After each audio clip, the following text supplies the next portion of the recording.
Okay, so after going back and during post, I was trying to edit the video, and I realized that I actually misspoke. This is actually not the same exact configuration that the Frugal Filmmaker actually had. This is actually quite a bit different. It's different enough to where I probably should go ahead and show you guys how to build it. So this here is how I store it. For anybody who's wondering, basically just use the handle that will be normally out here and put it on the inside, and it just basically stores like that. Not the most compact thing in the world, but if I really wanted to, I could remove this too and just toss this in the bag. But outside of that, let's go ahead and disassemble this, and I'll show you guys how I put it all together. Okay, so in order to go through this configuration, you will need basically the flash L brackets. You'll need pretty much all the 4 knobs that come with it. I think it came with 4 knobs total. You'll need 3 rubber washers. These are the oversized rubber washers that I actually got. These are, you can buy these at Home Depot, Lowe's, Harbor Freight, wherever you want to go.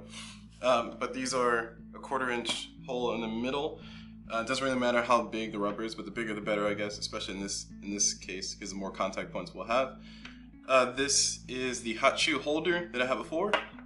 This is the hot shoe itself, separate hot shoe I bought. This is a nice little quick release plate. Actually, like I said, I'm not a huge fan of this quick release plate, so I'll probably replace that soon. This is one of the rubber handle, or one of the handles, and this is another handle, the rubber handle.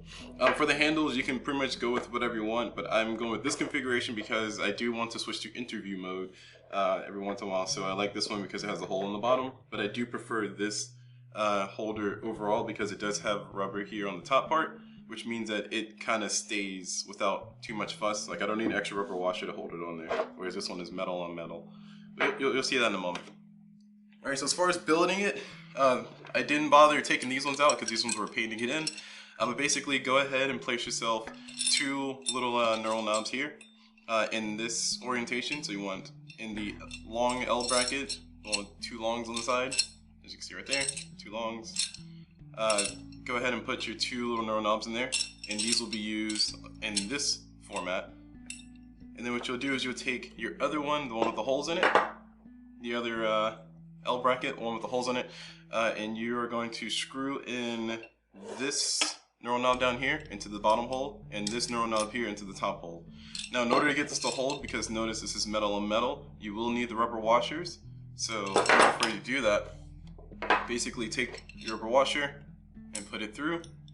Make sure it goes all the way through, like that. And it's not going to be the tightest fit, like it's not going to be the most optimal fit in the world, but at the very least it should go through just enough to hold. And same thing for the top one. And when you screw this in, keep in mind that you will have to screw in a little bit accurately, but you kind of screw both in at the same time.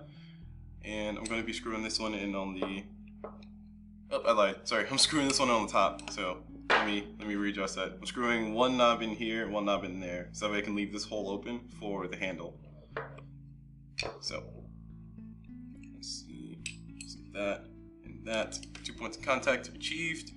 We'll screw this in. We'll screw that in. And we're halfway there. Alright, so that's the main frame of the whole entire thing. Alright, now moving over to the next few parts. Actually everything else is kind of tossing all the stuff in at this point. You will be putting the quick release plate down here on the bottom one where the rubber meets the metal part down at the bottom. So go ahead and put yourself a knurl knob in there.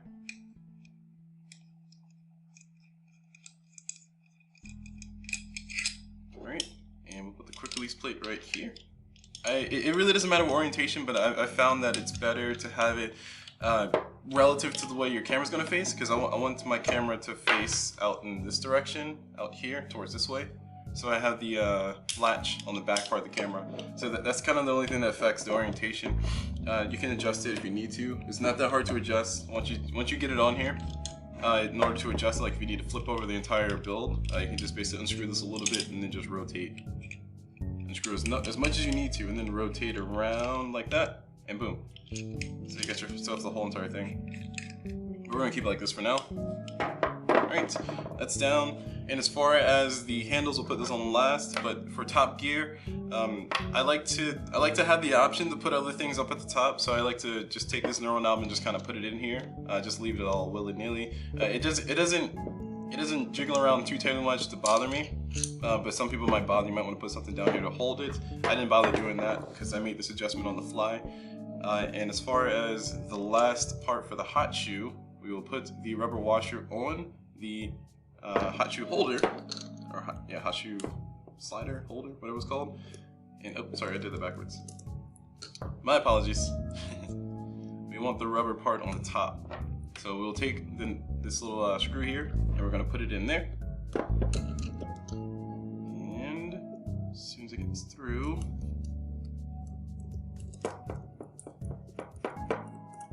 and you screw and screw and screw. This one's not going to be able to slide around because it is on the end, so keep that in mind. If you do have another thing you want to try out and use, sure, go for it. I just like to use this because I want the option of a hot shoe, just in case I want to mount like my microphone on top of this. I might have the option for it. I do have a DIY shock mount that I built. It's not the fanciest thing in the world, but it actually works. Here it is. I can show you guys how to build this a little bit later, but this is my DIY shock mount that I can use if I get like a handle for my microphone. Just put my microphone in there, and as you can see, here's another hot shoe holder. But once I get this on there, I can just slide this in there and then have my microphone go. This will cooperate. Have my microphone go in, and I'll be golden as far as holding my microphone. But that's the reason why I want a hot shoe mount on top of this. Even though I don't ever use it, I have the option. Alright, so we're gonna put the rubber washer here. And we're going to put the hot shoe, and we're going to get our orientation as correct as we can. I prefer it in the other direction, so let's not let it stay like that. This way.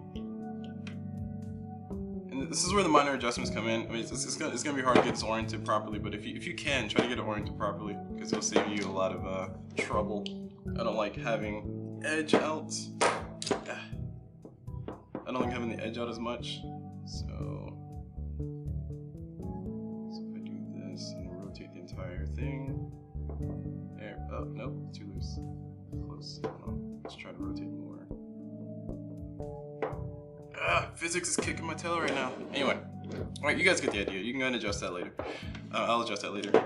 So there's most of it, and as far as the handles, you literally just put this handle on the bottom, and then you go ahead and screw the rubber handle on the side in this available hole, and that's the entire thing. You're just ready to go. The entire thing built, ready to go. Hey, hello everybody, my name is CulBlu and I'm here to bring you this. No, it's not a rocket launcher. No, it's not a flamethrower. This is the Frugal Cage V1, and it's actually an inspiration of a few ideas coming out from the Frugal filmmaker. So I'm gonna go ahead and give you guys a tour of the device and then tell you guys what parts I used to build it, and we'll see how this goes.